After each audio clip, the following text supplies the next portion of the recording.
Faculdade Finassi apresenta Finamente, um podcast sobre educação e mercado de trabalho.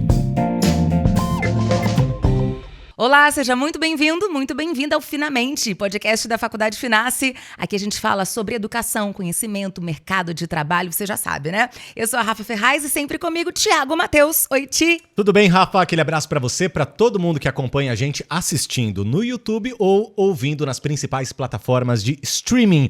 Ô Rafa, hoje a gente vai falar sobre caminhos profissionais. Isso é muito bom. Importante aí para os estudantes e os jovens profissionais recém-formados que estão buscando aquela vaga ideal, aquela vaga dos sonhos aí no mercado de trabalho. E o nosso convidado tem tudo a ver com isso. Vai falar sobre educação e também o futuro profissional, né? Ele entende do assunto, ele é jornalista, ele é pesquisador de educação, ele é mentor de jovens, inclusive, e profissionais, uma das vozes mais relevantes quando o assunto, o tema é inovação educacional e também carreira. Tudo a ver com o que a gente fala aqui, né, tudo. Thiago? Ele já passou por escolas de todo o país, entrevistou educadores, acompanhou projetos de impacto e hoje ajuda muita gente a tomar decisões mais assertivas na vida profissional. Então, sei que você está ansioso e ansiosa aí, porque esse é o assunto, né, central aqui do nosso podcast. Caio Dib, seja muito bem-vindo aqui ao Finamente. Obrigado, Rafa. Obrigado, Thiago. Valeu. Muito feliz de estar aqui. A gente que agradece. Eu sempre passava aqui na frente. E vi aqui... E vi a Finassi. Então é muito legal estar aqui dentro com vocês. Paulistano que está no interior agora, né, mas sempre passava. Olha como é o destino. Muito né? louco. E pode ser, né, um sinal aí que os destinos profissionais de estudos, eles passam por esses caminhos. Às vezes algumas coisas acontecem, não quero já pular etapas e perguntas, né, Rafa? Mas é mais ou menos por aí que a gente vai rumando a nossa conversa de hoje. Olha, a gente estava falando, assim, Caio até a gente no bastidor conversou, Caio fez jornalismo por um acaso, né, Caio? Depois você pode explicar isso pra gente, mas você foi o seu lance era educação, né? E trabalhar, e aí você virou pesquisador e também queria entender como é que aconteceu isso de você encontrar vagas incríveis para quem estava procurando. Existe mesmo uma vaga dos sonhos, um emprego dos sonhos, um lugar ideal para a gente desenvolver a nossa carreira, né? Como é que a gente identifica, como é que a gente chega até ela? Rafa, eu sempre falo que existe a vaga ideal para todo mundo, né?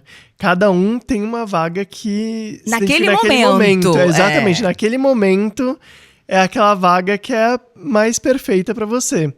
E daí o que a gente estava conversando um pouco é sobre isso, né? Você entender quem é você, né? O que você gosta de fazer, quais são os seus valores, quais são as organizações que têm valores parecidos.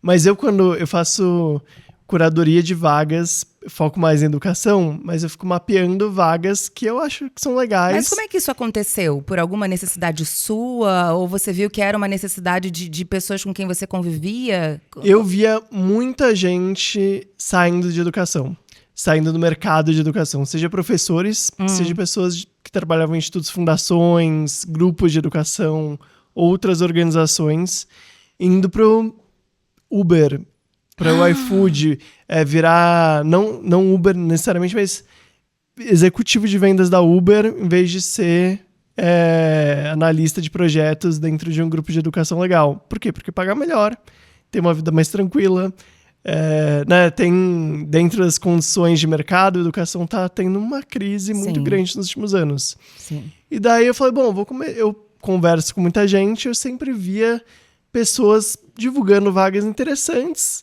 Falei, isso na área de educação. Como você começou a ser pesquisador na área de educação, você começou a ver esse movimento, é isso? E daí eu falei, vou começar a divulgar essas vagas interessantes para não ter fuga de cérebros em educação. Não ter evasão, né? assim, né? Não ter né? O pessoal não sair de educação e a gente perder bons profissionais e o mercado descer. Porque também quando a gente começa a perder bons profissionais, as vagas começam a piorar e eu também tô nesse mercado. Eu quero, né, ter uma carreira promissora até o meu final da vida.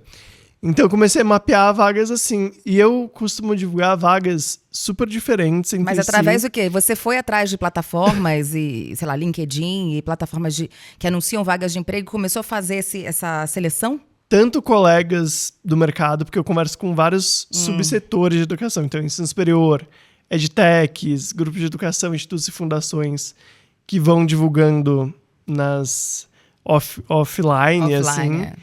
quanto o LinkedIn hoje é onde eu mais procuro vagas. Mas eu sempre falo, assim, muitas vezes tem uma vaga que eu nunca me inscreveria. Porque é num governo que eu não acredito, numa empresa que tem valores muito diferentes de mim. Mas eu conheço gente que sonha em trabalhar naquela empresa. Ou sonha em trabalhar, sei lá, em política pública e beneficiar milhões de estudantes. E tanto faz se é um governo de direita ou de esquerda que tá lá. O importante é ela estar naquela experiência e ter um impacto lá na ponta. Então eu costumo divulgar vagas bem diferentes, mas que vão além de professor em sala de aula. Então é isso, né? Vagas de gestor de projeto, vagas para trabalhar em edtech, vagas para trabalhar em projetos com institutos e fundações, vagas para ser professor, mas de orientação educacional ou de tecnologia. Então vagas que são diferentes da aula de matemática e português e que dão até mais possibilidades para esses profissionais de crescerem na carreira, né? Aliás, quem interessou, já siga Caio Dib, @CaioDib no Instagram, por lá ele... Dib, D-I-B-B. B-mudo, não, B-mudo. É Não. isso? D&B. D-I-B. Olha, Isso. eu, Thiago, falando tudo errado. D&B. Fala você, Caio. B-mudo, Vou- Isso É aí. Caio Dib, é D de dado, I de índio, B de bola. Tá, Caio Dib. Muito bem. Simples. Siga ele aí no Instagram. Eu sei que você fala especificamente, né, para vagas na área de educação, né? Mas uma pergunta aqui de forma meio que geral para você, com toda a sua experiência, ô Caio. Hoje existe um volume, acredito eu, uma demanda muito grande, né, de plataformas, de testes, possibilidades aí que a gente acaba observando, né, de perfis, inclusive, no mercado de trabalho. Mas também tem muita frustração, né? Ao mesmo tempo que tem esse facilitador, né, de possibilidades, de plataformas, todo mundo querendo empreender, contratar, oferecer oportunidades, mas tanta gente infeliz. Então, por que as pessoas erram tanto na busca por emprego? É a ansiedade de buscar uma colocação logo? É a necessidade que às vezes os boletos vão chegando e tem que dar prioridade para o que aparece primeiro e não a vaga perfeita? Qual que é a sua visão? Acho que existe essa ansiedade e a necessidade, com certeza. Mas uma coisa que eu vejo muito, Thiago, é que acho que a gente aprendeu algumas coisas na nossa vida que hoje poderiam ser diferentes. Assim, uma é, quando você está desempregado, você mandar o seu currículo para todo mundo. Qualquer vaga, você manda o seu currículo. De vez em quando eu ajudo algumas organizações a fazer a captação de currículos para uma vaga. 90% dos candidatos não tem nada a ver com a vaga. Isso é um erro. Ou seja, você é atirando pra todo lado, né? Atira para todo lado, ideia ruim. É Pro ruim. empregador, que não consegue encontrar a pessoa ideal no meio de 200, 300, milhares de pessoas daquela vaga. E pro candidato que não recebe, né? Muitas vezes nem retorno você tem. Então o que eu falo sempre é assim, foca em vagas que você se vê mesmo. Assim, fala assim, essa vaga foi feita para mim. Né, pode ser desde uma vaga mais júnior, né, mais inicial, até uma vaga mais de especialista, você olhar e falar assim, nossa, mas é isso que eu faço, ou isso que eu gosto de fazer. E daí escolher poucas vagas, mas se dedicar nessas poucas vagas. Isso serve para a nova geração de estudantes que a gente está falando, né, de novos formandos. Então, não ir naquele ímpeto de a primeira coisa que aparecer, eu vou aceitar, eu tenho que trabalhar. Né? Estudou 4 anos, se preparou, então foca exatamente naquilo que você quer. A pessoa tendo essa oportunidade, que é o que Sim. a gente tá falando, é o ideal, né? E mesmo assim, porque muitas vezes você tá lá, você estudou 4 anos e você gosta de um assunto determinado. E fica muito mais fácil você se destacar nesse processo seletivo se o empregador olhar e falar assim, pô, ele estudou 4 anos, ele fez um trabalho sobre isso, ele fez um TCC sobre isso, ele, né, teve experiências profissionais relevantes nesse assunto determinado. Então ele é um cara interessante para mim. Agora, se você joga para todos os lados, é muito difícil você se destacar no processo Você seletivo. ser interessante para alguém, Você né? ser interessante, E aí a valioso frustração, que é o que a gente isso. perguntou, vem automaticamente. Então, assim, parece que a pessoa tá cavando a própria frustração. Porque se eu envio pra uma coisa que não tem nada a ver com o que eu faço, ou com as minhas habilidades, ou pra onde eu quero ir, ou o que eu gosto, eu não vou ser notado. Aí enviei pra 50 vagas, só 2 tinham a ver, aí você pensa, 48 não me quiseram. A frustração Aí é você pensa, automática. Eu não sirvo nem para aquilo que eu nem quero direito, né? Quanto mais para aquela Exatamente. a vaga que eu tô procurando. Então, é um gatilho absurdo, né? Esse tipo de erro, né? É isso, esse é a dica 1 que eu dou pra todo mundo, assim. Boa. Por mais ansioso que você esteja, os boletos estão batendo na sua porta, tenta entender o que você é bom, porque qualquer contratação é um investimento Sim. que a empresa tá fazendo em você. É. Se você é bom e mostra resultado, a empresa vai se interessar mais do que uma outra pessoa. Eu acho que a dica 2 também é muito isso, né? O currículo, a gente aprendeu 2 coisas. Ter um currículo padrão e contar suas atribuições no currículo. O que seria? Então você vai falar assim, eu escrevia roteiro pro Finalmente, eu gravava podcast, eu ajudava na edição. Isso é o que você faz no seu dia a dia. Mas o que eu quero saber como empregador é o que você entregou de valor. Eu gravei 72 podcasts com especialistas diferentes. Eu aumentei o número de inscritos nas redes sociais da Finassi em 50%. Eu consegui novos contratos por causa da melhoria de comunicação. Então, como que você também personaliza seu currículo para cada uma das vagas que você está tentando se inscrever? Por isso também se inscrever em poucas, porque daí você consegue focar em cada processo. Você vai ter né? mais trabalho, mas você consegue se dedicar para fazer essa mudança de currículo para cada uma, né? Mas e aí a pessoa que é aquela pergunta, que tá começando, o primeiro trabalho, que não tem isso tudo para escrever no currículo, faz como? Esse é um desafio e até... Acho que em educação a gente está com um desafio muito grande que é carreira de entrada. Você não tem experiência. A pessoa precisa de experiência, mas você não tem experiência porque você está começando. Como é que você consegue ter experiência se você não tem experiência? A gente está com um desafio muito grande, tanto da entrada quanto para pessoas muito experientes em educação. Não tem muitas vagas júnior e vagas para pessoas que estão há 30, 40 anos trabalhando na área são muito caros. É um investimento muito caro, as empresas E aí não focam. Mas acho que para quem está entrando, você tentar qualquer coisa que você entregou de valor dentro da sua jornada, mesmo que curta ou mesmo que inicial, é importante. Ou suas habilidades também, né? Um trabalho que você fez, é uma habilidade que você saiba concretizar, porque também no currículo não tanto, mas na entrevista hoje em dia, mais do que conversar sobre, né, sua experiência, sua bagagem, o que eu quero saber é assim, como que você aplicou sua habilidade em um desafio?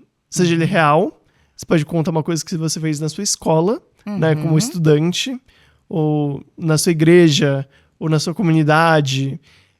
Então, eu sou bom em comunicação. Tá, mas conta o que você fez? Representa que você é bom em comunicação. Fiz um jornal na minha igreja. Já sai na frente de milhares de pessoas, né, dentro daquela vaga. Então, acho que mostrar isso, né? O que você realizou, mesmo não tendo experiência profissional em outros lugares. Se você não teve a oportunidade de realizar tantas coisas, correr atrás para tentar encontrar caminhos. Seja no trabalho voluntário, seja em algum grupo. Mas, assim, o mais importante é mostrar o que você está entregando de valor para um grupo de pessoas, né? Muito bom. Muito bom. Ô Caio, você é da seguinte opinião, por exemplo, a pessoa entra num emprego e acaba não se identificando, não gostando, aquilo lá vira uma tarefa árdua para ela acordar todo dia e ir para o emprego. Você é da opinião que deve se dar uma segunda chance e ir adaptando durante a jornada, ou ao primeiro sinal de incômodo, não estou no lugar certo, você é a favor 100% da mudança, assim, abrupta mesmo, encerrar o ciclo e partir para outro? Não, Thiago, eu acho que eu sou libriano, eu sou bem, sou bem diplomático, assim, na minha vida. E acho que a gente tem que encontrar um meio do caminho, assim. Certo. Eu tenho uma newsletter e amanhã eu vou postar uma justamente sobre como que a gente está formando jovens que conversam com a inteligência artificial e a inteligência artificial não debate com a gente. Ela não vai contra a gente. Eu falei disso em outros episódios aqui, que ela reforça só o nosso pensamento. Ela não quer brigar e...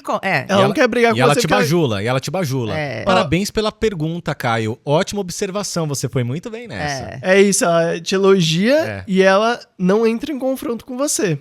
E daí eu estou escrevendo essa reflexão e buscando alguns contatos com colegas para assim, como que isso é perigoso na sociedade e no mercado de trabalho.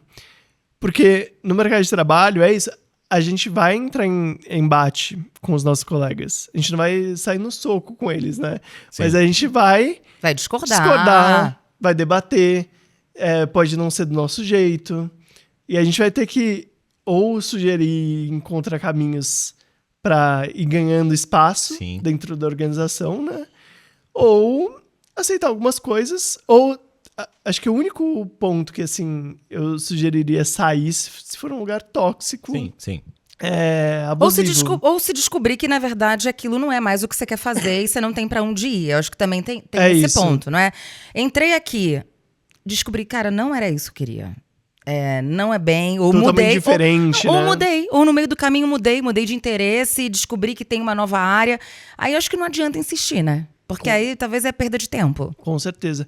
Uma dica que eu sempre dou pra jovem também é conversar. É difícil pro jovem ter essa ação, mas conversar com pessoas que estão na área.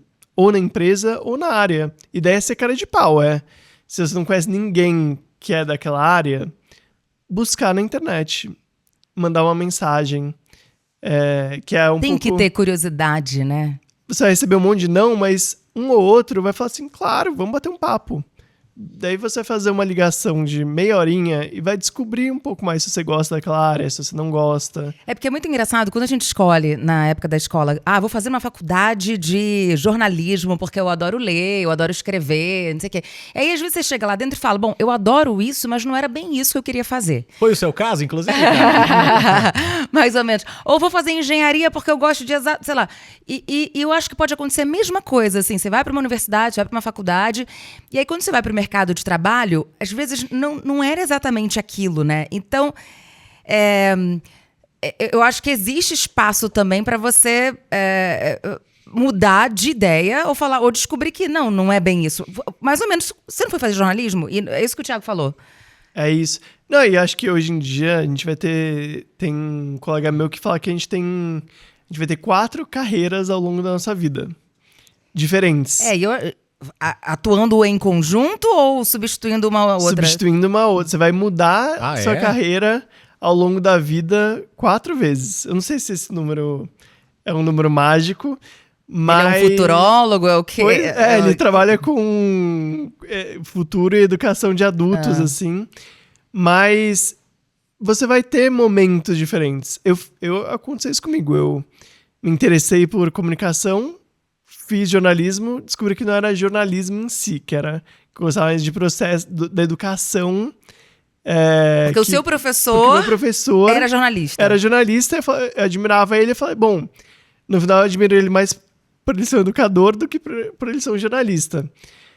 Trabalhei pouquíssimo com jornalismo, fui para educação, mas mesmo dentro de educação, eu passei por educação em tecnologia, educação em comunicação, depois eu fui para inovação em educação, daí eu fui para trabalhar com o governo para ajudar a criar processos inovadores dentro de governo.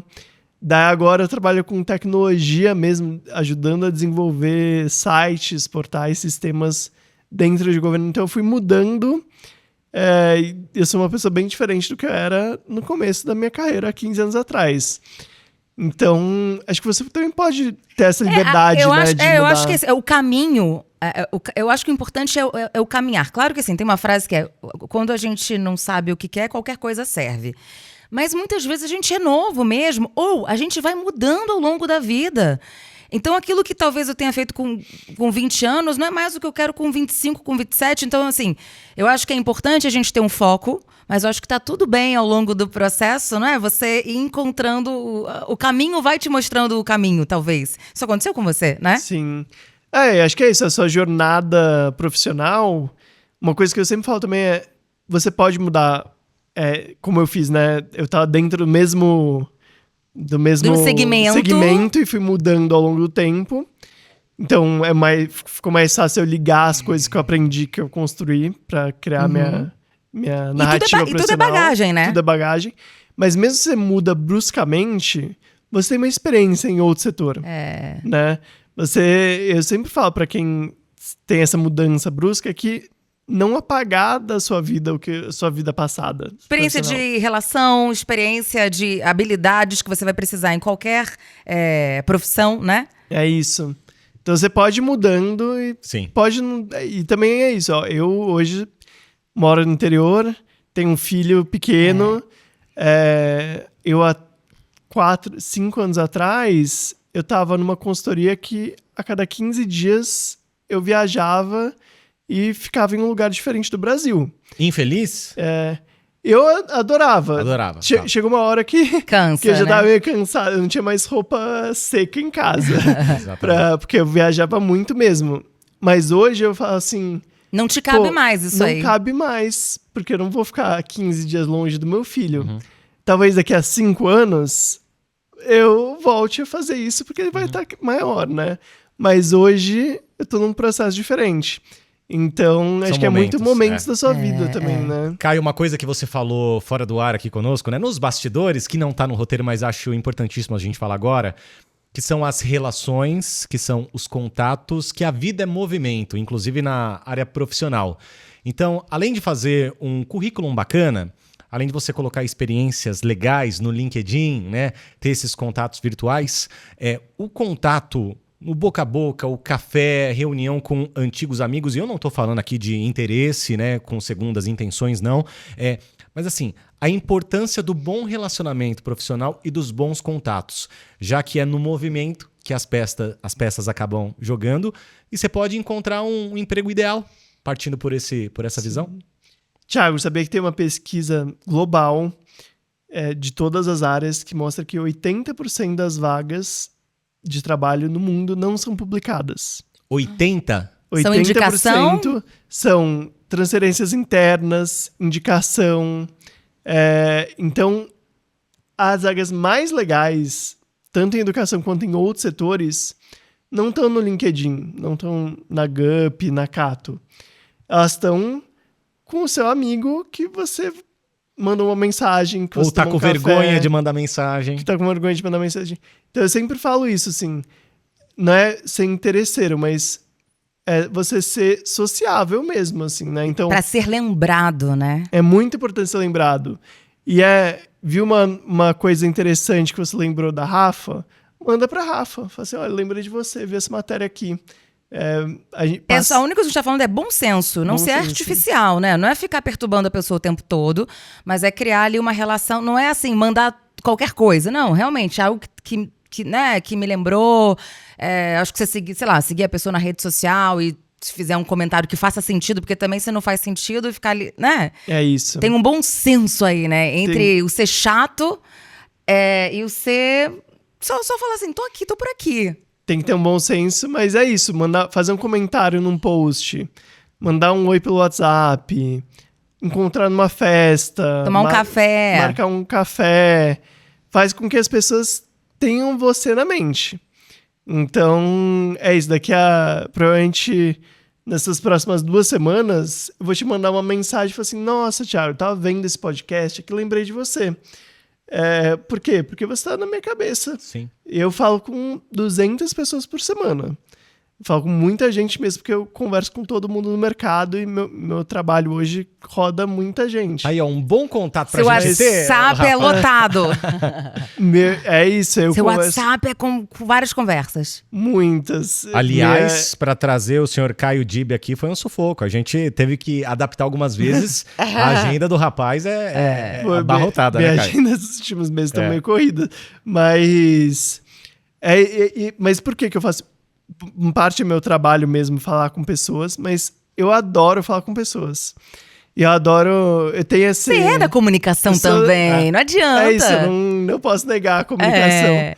Mas minha esposa que fica brincando comigo, que é isso, eu ando nos eventos, eu conheço todo mundo. Ela fala assim, você... Você conhece 2 pessoas, Deus e o mundo. Daí ela fala assim, uma coisa que eu aprendi, acho que nem tem muito a ver com o nosso papo, mas com ela foi assim, o que é amigo e o que é colega. Ah, sim. Porque é isso, antigamente todo mundo era amigo, porque eu converso com as pessoas, e daí eu encontrava a pessoa 2 vezes na minha vida, mas a gente já tinha tido conversas tão legais, e ela já tinha me contado tantas coisas, eu lembro do que as pessoas me contam. Então eu falo assim, pô, Thiago, você quer morar, né, daqui a 2 anos, eu falo assim, você mudou pro interior? Porque eu comentei que você foi no ar. Deu certo aquela Aquele obra, projeto. deu certo aquele projeto, porque fica na minha... Eu adoro isso, assim, eu acho que Bacana. é uma coisa muito legal. Né, saber a Você vida tem uma das facilidade pessoas. de se conectar, né? De criar laço, vínculo. Isso, então, por isso que eu falo com tanta gente. E daí, isso traz esse... Eu nunca tive essa necessidade de... É engraçado porque eu nunca... Os únicos processos seletivos que eu participei, eu não passei, sabia, Rafa? Eu falhei em todos, assim. As coisas acontecem com você pela sua capacidade de se relacionar, de se comunicar naturalmente e se conectar, né? Isso, e daí, conversando com um monte de gente estando por aí, isso, pessoas os lembram de empregos você. mais legais que eu trabalhei, a gente que me escreveu e falou assim, tô com um negócio aqui que é a sua cara, Boa. você não quer vir trabalhar comigo? Vou fazer um adendo. Precisa, obviamente, você deve ser bom no que você faz, porque também não adianta ser um cara muito bacana, conversar com todo mundo e tecnicamente não ser um bom profissional, né? É uma mistura das duas coisas. Ah, isso com certeza. Né, eu sou muito nerd, assim. É isso. Eu leio muito. Minha família sempre... Em casa tem livros, jornal. Uma coisa que eu fazia, que eu não sabia que não era a realidade do mundo antes de viajar pelo Brasil. Almoçar, jantar, café da manhã junto, conversando sobre atualidades. Então, acho que eu sempre tive uma bagagem cultural muito grande, assim. E eu sempre fui atrás do que eu não sabia. Tanto em curso, quanto explorando mesmo. Mas eu falei disso porque eu acho que o inverso também é proporcional nos dias de hoje, assim. Não sei se antigamente era assim.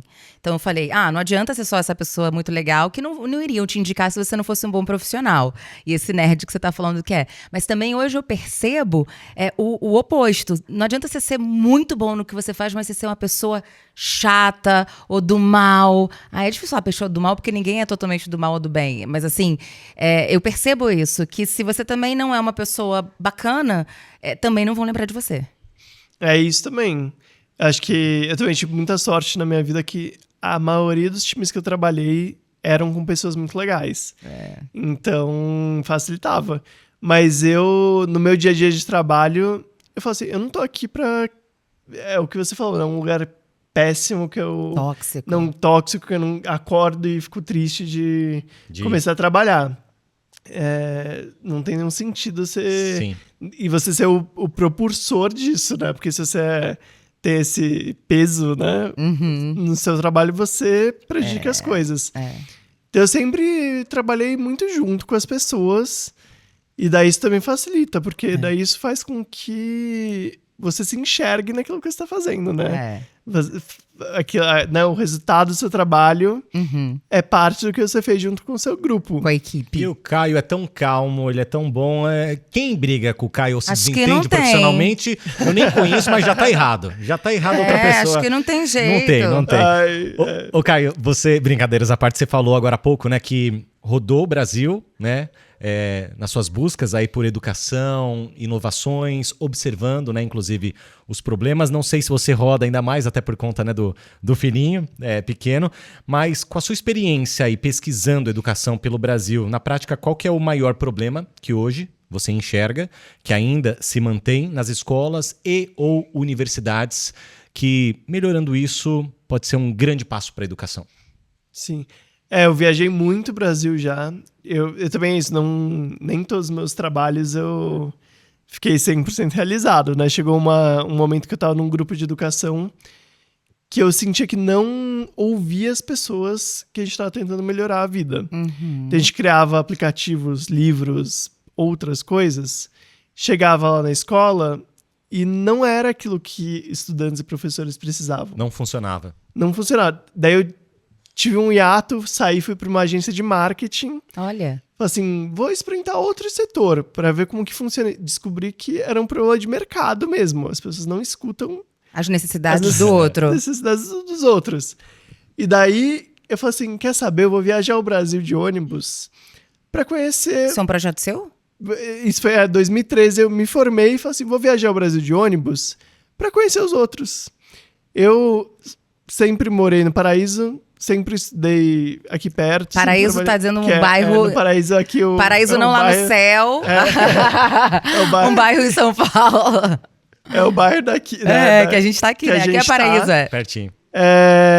Eu vou conhecer outras pessoas, outras realidades e de quebra conhecer escolas legais e também escolas que têm os seus desafios. E daí foi muito legal, porque foi isso, foi um período sabático praticamente, 5 meses. De pesquisa, assim, total. Pesquisa, tinha os momentos de diversão também, né? Eu conhecia o lugar, conhecia a parte turística, mas andava pela cidade, descobria escolas que pouca gente conhecia, descobria faculdades que pouca gente conhecia. E depois eu continuei viajando muito. Quando eu voltei para São Paulo, eu continuei recebendo muito convite para ir para outros lugares do Brasil e eu sempre estendia e ficava uns dias para conhecer aquele lugar. Então, grande parte do Brasil eu conheço. Eu costumo ver mais as iniciativas mais legais, assim, Certo, né? certo. O lado Positivo. que a gente fala assim, é um caso legal de inovação em educação, uma gente que está fazendo diferente. Mas eu converso com muita gente também que ainda está nos desafios do dia a dia. Eu acho que valorização do profissional. Do professor. Do professor, do coordenador, de todo mundo que trabalha numa escola, numa faculdade. Eu acho que é um dos pontos principais. Principalmente em governo, que eu trabalho muito com governo. Pessoas que trabalham em 2, 3 escolas, né, de manhã, de tarde, de noite, muitas vezes em cidades diferentes. Almoça no ônibus, no caminho. Pra conta poder fechar, né? Pra conta poder fechar. Eu acho que isso é o principal problema, porque isso causa outros problemas, né? E a gente fala desses problemas há quantos anos, né, Caio? Os anos vão se passando. Eu ouvia, quando eu era criança, da falta de valorização dos profissionais, dos professores. Tô aqui com meus 42 anos e a gente continua ouvindo isso, né? Então, parece que é algo tão difícil de melhorar. Isso. Minha mãe vai fazer quase 70 anos, ela é professora de escola municipal. E o que você mais vê, assim, é professor dobrando matrícula, porque não consegue dar conta de reajuste. Enfim, a gente vai entrar em política agora, mas assim, é isso, sim. Reajuste que não tem há anos, não é totalmente desproporcional. O próprio professor que acaba não sendo estimulado e não consegue se atualizar também. Que aí Nem tem tempo. não né? tem tempo de se atualizar, não tem motivação. Então, assim, todo mundo sai perdendo. É isso. E acho que essa desvalorização causa também a falta do motivo que eu viajei, que é olhar os estudantes e a comunidade escolar com mais atenção, né? Se você tem 3 escolas, você não consegue olhar aquele estudante com a atenção que ele merece. Né? Então é isso, é em cadeia, né, o problema. Eu fui professor também, mas eu fui professor de uma escola privada e era um curso extracurricular. Então era uma vez por semana, 15 alunos. Eu conhecia a história de vida de cada um desses alunos, eu conhecia as famílias desses alunos. É verdade. Fazia toda a diferença. Quando aquele aluno estava um pouquinho mais desfocado, eu sabia por quê. Agora, sua mãe que tem X turmas, X alunos, por mais apaixonada que ela seja por educação, né? Não tem como. Ela não consegue olhar aquele estudante com tanta atenção, com tanto carinho. Individualidade, é verdade. Então, acho que isso desencadeia os problemas, né? E agora vamos falar do lado positivo, né? Já que a gente falou dos problemas. Quando a gente fala em inovação, coisas boas, positivas, né? Que você acabou vendo ao longo dessa jornada, o que é realmente inovação? Que você pode trazer alguns exemplos, né? Que não é só aquela coisa de maquiagem, sabe? Que não funciona para nada. Inovação, de fato, algo a se elogiar aí na sua experiência. Eu acho que inovação é justamente você resolver um problema que aquela comunidade escolar, né, aquela turma tem real, com os recursos que você tem na mão, fazendo esse problema ser reduzido ou solucionado. Né? Eu, quando fui viajar, eu trabalhava muito com tecnologia e educação. Daí fui para uma escola em Jericoacoara, interior do Ceará, que é um lugar muito legal de praia e tudo mais. Sim. Acabei trombando em uma escola, bati na porta, o coordenador me apresentou e eu perguntei assim, coordenador, você usa tecnologia aqui? E ele ficou muito bravo comigo, Thiago. assim, claro que eu uso tecnologia. Ele apontou pra cima. Eu uso projetor. E daí eu olhei assim e pensei, bom, projetor é uma tecnologia muito básica. Né, eu tava falando de tablet, de outras coisas. E daí eu falei assim, pô, mas pra ele faz sentido o projetor, né? Pro lugar onde ele, acho que vive, talvez seja nos isso. desafios que ele tinha, usar o projetor era uma tecnologia que fazia sentido. Era uma solução. Era uma solução que fazia sentido. Então, muitas vezes a gente vê escolas que... Eu fui em uma escola um dia que eles tinham um modelo super inovador, mas eles estavam no começo, então ele tinha um desafio muito grande, que era... Primeiro, o estudante ele aprendia em grupo a matéria. Ele lia a matéria antes e debatia com os colegas, em grupo. Depois ele ia para uma sala de aula para debater junto com o professor, fazer uma coisa mais guiada com o professor. E depois ele ia para um laboratório digital, com impressoras 3D e tudo mais, para concretizar esse aprendizado. Tá. Você escuta essa narrativa e fala, pô, que legal. Legal, porque ele tem autonomia para aprender, conversa com os outros sobre o tema e concretiza. E daí eu fui visitar a sala de aula, era uma sala de aula em fileira. Carteiras em fileira. Eu falei, o que eles debatem em fileira? Um de costas pro outro. Um de costas pro outro. Então, assim, a iniciativa era inovadora, mas a prática não era. A execução nem tanto. A execução não era. Daí eu fui numa escola em Brasília, que a coordenadora estava comentando sobre... Tanto pública quanto privada. Eu vou em tudo. Qualquer coisa que me fala que é legal, eu vou. Essa de Brasília era isso. A coordenadora estava falando assim, aqui a gente incentiva a autonomia, era uma escola de criança. E daí, enquanto ela falava, eu via as criancinhas pegando a mochila depois do intervalo e colocando a mochila no lugar das mochilas para ir brincar sozinhas. E daí era uma escola que o ambiente e as iniciativas simples que eles faziam sem tecnologia faziam com que as crianças virassem protagonistas, tivessem autonomia, tivessem criatividade. Que legal. Mesmo faculdade, né, que a gente tá falando aqui de ensino superior, quando você fala... por exemplo, uma boa escola, na visão das pessoas na sociedade, muitas vezes a pessoa chega e fala assim, nossa, tem que conhecer tal escola. Ela é muito boa. Daí eu vou. Todo mundo que me indica, eu sempre aceito o convite. E é uma escola que é uma faculdade tradicional, vai estar lá xerox, professor, né, lendo PowerPoint, que no final do dia pode dar bons resultados, mas não tem nada de diferente. Nada de diferente. Mais do mesmo. E daí eu vou em algumas faculdades que eles debatem, tem aula para debater o estágio, tem atividade prática para pegar aquela teoria e colocar no dia a dia de como vai ser uma carreira. Coisas complexas e simples, mas que fazem diferença para ter um profissional mais alinhado com o dia a dia do trabalho mesmo. Então, acho que assim, a inovação ela não precisa ser... Não necessariamente é tecnológica, né? Disruptiva, de outro mundo. Ela tem que resolver um problema real com aqueles recursos que a gente tem. E você acha que, esse é um assunto também polêmico, assim, escola, faculdade brasileira, ela tá preparando, eu acho que não é uma pessoa, vai dizer que nem todas, mas não sei se é alguma, o aluno para o mercado de trabalho, a gente está falando atual, moderno, ou ainda a gente está formando jovens para um mundo que já não existe mais? Eu acho que isso, nem todas, mas acredito que a gente está formando muitos jovens para um mundo que não existe mais. Há muito tempo, né? Tanto que, se você for ver vagas de educação corporativa tem crescido muito nos últimos anos, Rafa. E a minha teoria por quê? Porque chega na... Educação corporativa é um curso que a pessoa tem que fazer antes de entrar na empresa? A própria empresa cria universidades internas, escolas internas, para formar aqueles profissionais naquelas carreiras que ela emprega. Por quê? Porque Ou seja, prática e teoria estão completamente desalinhadas.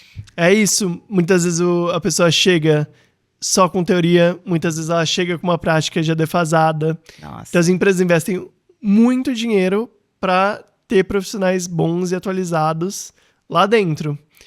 Isso tem crescido muito nas empresas nos últimos anos. E a gente tem essa questão de teoria e prática também. Eu tenho uma colega que ela trabalhou na minha equipe e ela tinha feito uma pós no assunto que a gente trabalhava. Tá. E daí, de vez em quando, no meio da reunião, ela virava pra mim desesperada e falava assim, mas onde que a gente tá aqui na teoria? Porque eu trabalho numa coisa que tem uma jornada de trabalho, assim, você consegue fazer passos a passo para fazer o projeto acontecer. Só que não é um passo em seguida do outro. Eles se misturam no meio do dia a dia, né? Então ela virou e falou assim, mas em que passo a gente tá? Eu não tô entendendo aqui. E daí eu falei assim, é um pouco de tudo. A gente tá andando, tá misturado. Uhum. Mas por quê? Porque ela tinha uma pós-graduação nesse assunto, ensinaram pra ela o passo a passo. Mas ela nunca tinha entrado numa sala de reunião, num projeto e feito na prática. Na prática é outra coisa, né? E daí, ao longo do tempo, ela foi aprendendo apanhando, né? Mas... Porque na prática não é exatamente do jeito que a gente aprende. É tudo lindo, né? É isso. As universidades corporativas, acho que elas mostram isso, assim, que a escola precisa ser repensada, a universidade precisa ser repensada. Porque aí tá todo mundo perdendo tempo e dinheiro. Porque se a empresa tem que criar um curso... O aluno que está lá 4 anos já numa faculdade, 5 anos numa faculdade, ele ainda vai ter que estudar mais. A empresa está colocando dinheiro ali que poderia não colocar e poderia estar lá na faculdade. Tem alguma coisa aí um ruído que precisa ser ajustado, né? Super. E antigamente, eu andava com o pessoal que acreditava que a gente tinha que realmente implodir tudo e começar de novo. Hoje eu entendo que é gradual a mudança mesmo. A gente não precisa quebrar as paredes das faculdades, das escolas, começar do zero. A gente pode ir mudando aos poucos mesmo. Mas é isso, colocar mais prática no ensino superior, principalmente, né? Trazer a teoria é super importante, mas colocar mais como que a gente aplica essa teoria na prática? Como que, né, você consegue desenvolver suas habilidades que a gente conversou aqui no começo? Usando isso que a gente está falando aqui na nossa matéria, na nossa disciplina. Como que o que você vê no seu dia a dia de trabalho como estágio é igual ou é diferente do que a gente fala aqui? Então, tem algumas organizações que têm feito isso. E daí, eu tento tanto divulgar as vagas dessas organizações quanto divulgar o trabalho delas, muitas vezes. Caio, ainda aí pelas suas andanças, né, pelo Brasil, você trouxe um exemplo legal da escola de Jericoacoara, né, do projetor e tudo mais, visitas. Mas eu queria algum outro exemplo, se você conseguir lembrar, de algo que fez você repensar, assim, nessas andanças. Uma história bonita, uma história de motivação, onde no final das contas a educação é que vence, a educação se mantém firme e forte apesar das dificuldades. Algo que fez você parar, pensar ou repensar tudo e que te emociona até hoje quando você recorda. Eu acho que uma história que eu adoro que eu inclusive conheci por acaso, assim, né, em Fortaleza. Eu estava num albergue nessa viagem, sentou do meu lado um professor de português, nonato. Em 3 minutos de conversa, ele falou assim, você tem que conhecer uma escola que fica em Pentecoste. Eu falei, pô, muito legal. Onde é Pentecoste? Que fica a 100 quilômetros de Fortaleza. Eu falei, muito legal, só que eu tô de ônibus, não sei se vou conseguir, né, conhecer essa escola. Ele falou assim, você consegue me esperar uma semana aqui em Fortaleza? Que eu vou te dar uma carona até essa escola. E daí eu não tive dúvida, eu esperei e fui. No caminho eu fiquei, tipo, eu espero que realmente seja, né, uma escola que eu não esteja sendo sequestrado aqui. Mas era uma escola que ensinava aprendizagem cooperativa. Então, dividia por ano série, disciplinas normais, mas os alunos aprendiam em grupos de 3 a 6 pessoas entre si. E o professor era um facilitador mesmo. Então, eu dou uma disciplina para você. Eu fui numa aula de geografia, estava aprendendo, acho que fuso horário. Tá. Eles liam o livro, debatiam entre si, e aprendiam sobre o fuso horário. Antes do professor dar a matéria. Isso, daí o professor ele só amarrava a matéria no final e eles iam aprendendo a partir disso. E daí eu fui atrás de como que surgiu isso. E conversei com o pessoal que criou. E foi criado isso porque um cara que é um professor de química da Federal lá do Ceará. Ele fugiu, a família dele saiu de Pentecoste por causa da seca, e ele foi morar em Fortaleza, a 1 quilômetro da Universidade Federal do Ceará. E daí ele entrou num curso que era um grupo de estudos, assim, ele era estudante ainda. E ele, mais do que aprender sobre a matéria, ele aprendeu que ele podia entrar na universidade, que ele podia fazer outras coisas além de ser agricultor, que era o que os pais eram. E daí ele entrou na faculdade, virou professor, e quando ele se formou, ele falou assim, eu preciso devolver esse privilégio para Pentecoste, que é de onde eu saí, e tinham 13 garotos e garotas que já estavam meio evadindo, abandonando a escola, e ele não conseguia ficar em Pentecoste. Ele ia no final de semana visitar a família. E daí ele juntou esses 13 em uma casa diferente, desativada, deu os livros para esses garotos. Esses garotos aprendiam entre si, e ele só fazia essa amarração, né, tirava as dúvidas. E daí a ideia era fazer esses garotos completarem pelo menos o ensino médio. Esses garotos não só completaram o ensino médio, como conseguiram entrar na faculdade. Olha só. Acho que 12 dos 13. E daí, quando eles entraram na faculdade, eles falaram assim, eu não vou parar esse movimento. Eu vou incentivar rodas como essa em Pentecoste e em outros lugares para dar mais privilégio para outras pessoas. E daí, a faculdade começou a ver muita gente dos interiores passando e entrando Porque outras escolas adotaram esse processo? Porque outros grupos, outras escolas adotaram esse processo e a faculdade falou assim, mas não tinha esse hábito de muita gente do interior conseguir passar no meu vestibular. E daí a Federal fez junto com esse professor, né, eles fizeram um programa fortalecendo mesmo, institucionalizando esse modelo. E tem daí, um nome? Chama Prece. Uhum. E da escola que eu conheci chama Escola de Ensino Profissional Pentecoste. Tá. A Lampinho Tabosa, o nome oficial. E daí o Estado viu que na Federal estava dando muito certo. 500 alunos...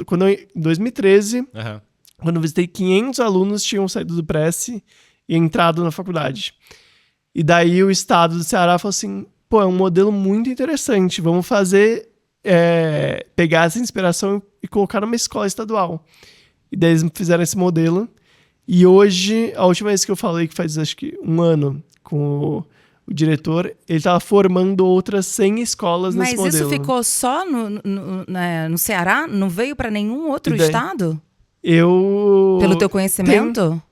Tem práticas parecidas com a mesma metodologia, com outros nomes. Mas isso, por enquanto, só vejo no Ceará. Esse movimento desse grupo só no Ceará. Mas eu não sei se eu entendi direito, mas me pareceu uma coisa que faz todo sentido. A gente está habituado, na escola, a gente ia para a aula, sem saber o que o professor ia dar. Ele explicava uma matéria e depois a gente ia para o livro. O que eu entendi é que é o inverso. Você vai primeiro para o livro, você lê aquilo, você entende, você é obrigado a entender. A raciocinar. E aí depois você já chega na frente do professor para tirar o que ficou de dúvida. Você debate com seus colegas é o processo inverso. É isso. Ao invés de vou ter aula e vou estudar depois, não, eu estudo antes e depois eu vou tirar as dúvidas. É isso? É isso. E daí, nesse meio do caminho... É uma educação mais ativa, na verdade, não tão passiva. Super. E no meio do caminho, cada estudante tem o seu papel. Então, tem o controlador do tempo, dos debates. Cada um tem sua função. O líder do grupo. Legal. E daí, a gente vai desenvolvendo outras habilidades. Que ótimo! Que esses 6 estudantes vão aprendendo a conviver juntos, né? E debater juntos e ter opiniões diferentes. E também é diferente hoje com a rede social. Assim, na minha época, a gente não tinha internet. Rede social não, internet. Era Barça, era outros livros, era biblioteca. Mas eu entendo que a coisa do Google ali facilitou para eu ir atrás. Mas o interessante não é você sozinho também estudando. É você em grupo estudando junto, né? E um ajudando o outro. É isso. Porque não adianta você ficar sozinho na sua casa, lendo e voltar lá. Não, aprendizado sozinho, acho que em alguns casos específicos funciona, mas quando você está no coletivo e vivendo coisas reais, assim, é onde fixa, né? Quando eu fui professor, eu tinha todo o começo de semestre, eu pedi para os alunos, Fundamental 2, então era 10 a 14 anos. Uhum. A galerinha, todo mundo junto, né? As idades não importavam tanto. Mas eu pedia para os alunos antigos apresentarem para os novos como que era o nosso curso. E daí o Felipe tava contando como que era o curso, só que ele tava falando mais do que... Ele começou a se alongar. Começou a ficar desinteressante. Mas eu deixei ele falando, assim, pra ele... Era o momento dele. E daí um garoto que chama Caio também, ele tinha 11 anos, foi do lado do Felipe e começou a fazer sinais. Como se fosse uma dublagem de língua de sinais. Tá. E daí começou a ficar mais interessante o Caio fazendo língua de sinais do que o Felipe falando. Daí eu falei assim, Caio, você tá atrapalhando o Felipe, né? Você tá desfocando aqui o momento do Felipe. Senta aí, vamos acabar de ouvir o que o Felipe tá contando. Daí o Caio sentou meio mal-humorado, pegou o celular, e daí eu falei, bom, o Caio hoje não tá a fim de... Ele tá atacado, de colaborar. Assim, não tá colaborando. Daí eu deixei, mas era um curso muito livre, então eu deixei ele no celular. Deu 2 minutos, eu vi ele olhando o celular e fazendo a língua de sinais. E daí eu falei assim, cara, ele se interessou, eu nem lembro agora qual era a origem disso, mas ele se interessou, ele viu que... Te chamou a atenção. Chamou a atenção. E ele foi atrás pra aprender real, assim, como que eram E ele os tava no sinais. celular tentando entender isso. Autodidata, aprendendo lá no cantinho por conta. Pois é, e é um pouco isso, né? Acho que você aprendendo coletivo e com situações reais, que é uma coisa, eu falo muito de educação básica, mas é uma coisa que funciona em qualquer momento do seu aprendizado, formal ou fora da escola, fora da faculdade, é o melhor caminho, né? Sim. Caio, a gente tá indo pro finzinho, tem uma pergunta aqui final aqui, mas antes dessa pergunta, eu queria voltar num ponto lá do começo que eu acho importante pra gente finalizar bem legal e bem prático, assim.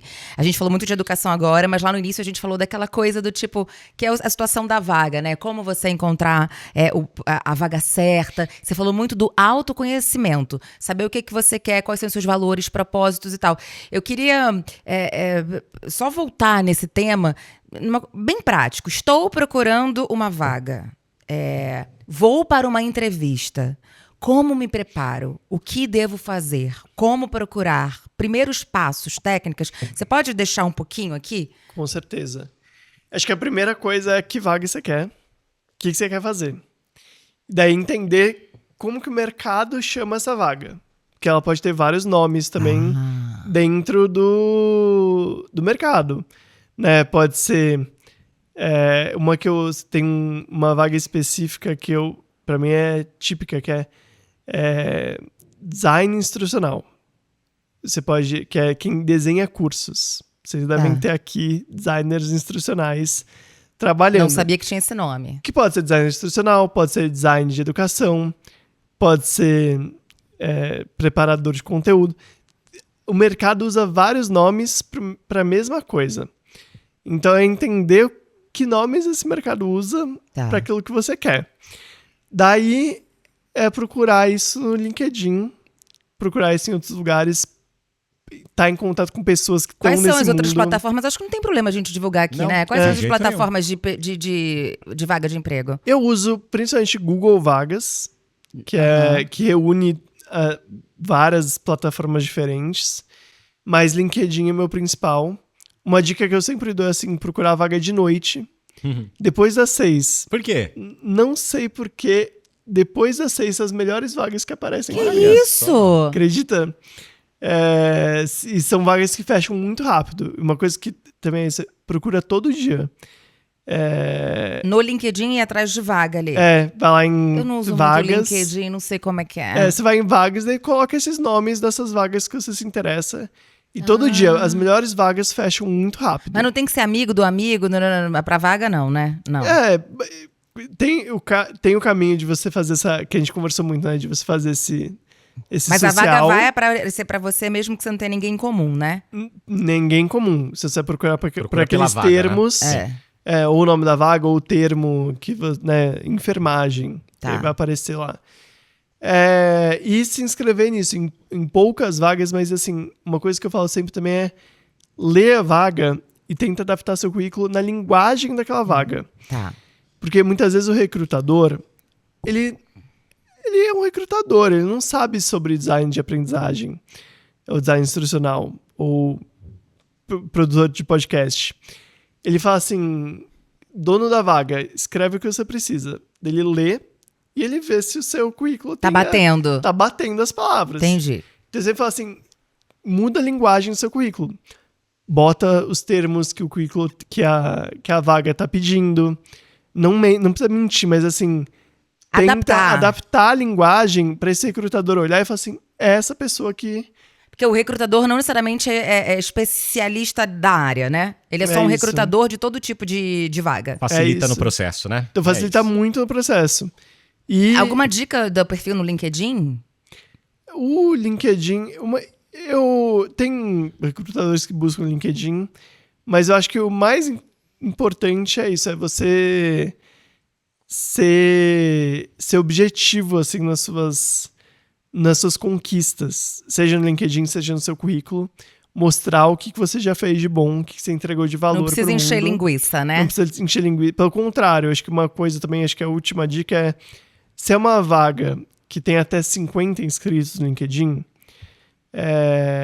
quer dizer que é uma vaga gratuita. O LinkedIn, ele cobra quando você quer mais inscritos, você paga por aquela vaga, e você pode ter centenas de inscritos. Tá.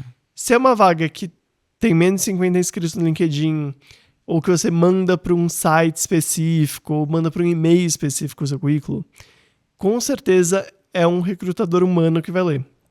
Então, quanto mais objetivo você for, quanto mais fácil de leitura tiver seu currículo, letra maior, mais divisões nas editorias, né, do seu currículo. Pensa que aquele recrutador tem 100 currículos para ler. Você pode ser o primeiro, ele tá animado, ou o último que ele já tá cansado e desfocado. Então tentar facilitar ao máximo para esse recrutador entender que essa é a melhor pessoa para aquela vaga.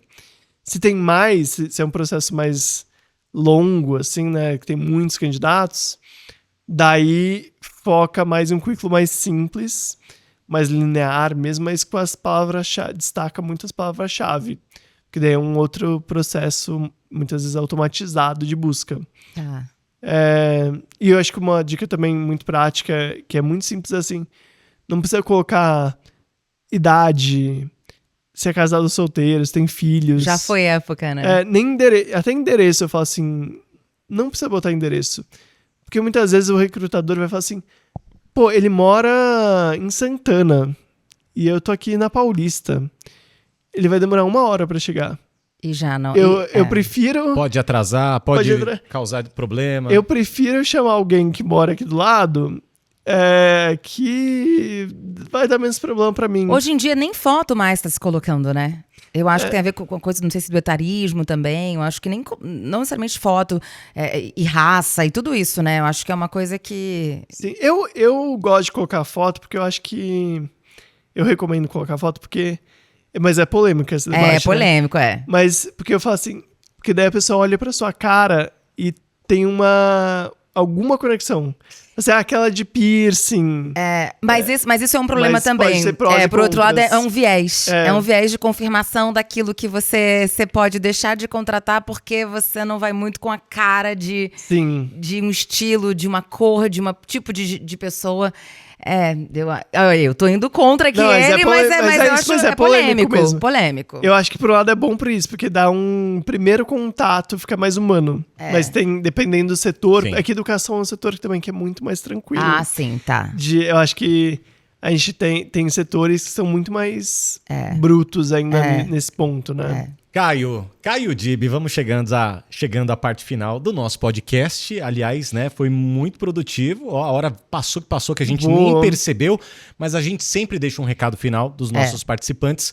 Aquele seu carimbo, Caio Dib, a sua marca registrada aqui pode ser uma ideia, pode ser um livro, pode ser uma frase de algum autor ou própria, como você tem aí na sua camiseta, enfim. O que você gostaria de deixar como marca registrada aqui para os nossos espectadores? Essa camiseta aqui é de um instituto até. Eu adoro o Instituto Unibanco. Vamos ler. O futuro que queremos passa pela escola pública. Essa é uma que eu adoro. Mas acho que uma frase que eu falo muito, que acho que cabe aqui em tudo que a gente falou, é: suas atitudes falam tão alto que eu não consigo escutar o que você diz. Que eu escutei de um Pedrada. presidente de um banco. E é isso, né? Muitas vezes você tá falando muita coisa, né? Você fala muita coisa, tanto no processo seletivo quanto no dia a dia do trabalho, mas o que você faz no dia a dia representa muito mais do que aquilo que você Tá verbalizando. verbaliza. Então é uma que eu sigo muito, assim. Muito bem. Essa foi pra impactar e fechar com chave. E com só uma chave de coisa, ouro. as pessoas te contratam, essa coisa da vaga você faz mais pra parte de educação e você faz por quem vai te conhecendo, você vai ajudando, mas alguém te contrata pra mentoria ou pra mesmo ajudar a achar vaga, alguma coisa ou não? Rafa, toda terça no LinkedIn eu publico de graça as vagas mais legais da semana. Na área da educação só, Na área né? da educação. E eu tenho uma assinatura diária por WhatsApp, que daí custa R$20 por mês para as pessoas receberem todo dia as vagas mais legais, que são aquelas que fecham mesmo. Aham. E eu faço umas mentorias mais esporádicas. Hoje em dia, com um filho, minha vida ficou um pouquinho mais difícil, mas ajudando um pouco as pessoas a criarem isso, uma estratégia de busca e uma narrativa profissional que ajuda a encontrar as vagas mais legais. Todas essas informações estão nas suas redes, seja do WhatsApp, seja do LinkedIn. Isso, é só me seguir ou no LinkedIn ou no Instagram. Tudo é Caio Dib. Tudo Caio Dib. No Instagram eu falo mais de inovação e educação Certo. mesmo. Tá. E no LinkedIn mais de carreira. E aí, LinkedIn também caiu Dib te acha fácil. Isso, Caio Dib. Então tá, Dib, D-I-B, D de dado e B de bola. Isso Caio mesmo. Dib. Um prazer te receber aqui no Finalmente, Caio. Muito Valeu bom, demais. gente. Obrigado, pessoal. Até Adoramos a próxima. conversa. É exatamente o que a gente fala aqui, é o E vai centro ser, do nosso papo, né? Vai ser Educação. muito produtiva para os estudantes, para os novos Educadores. para todo mundo. Espero que você é isso. Me inscrevam. Eu adoro bater papo. Então aproveita o Caio. Então, seja um cara de pau, pode me inscrever, que eu adoro trocar ideia. Aquele Obrigado abraço, mesmo, Caio. gente. Valeu. Obrigada, viu? Um beijo pra você e até a próxima. Tchau. Tchau. Passou voando, né? Falei muito.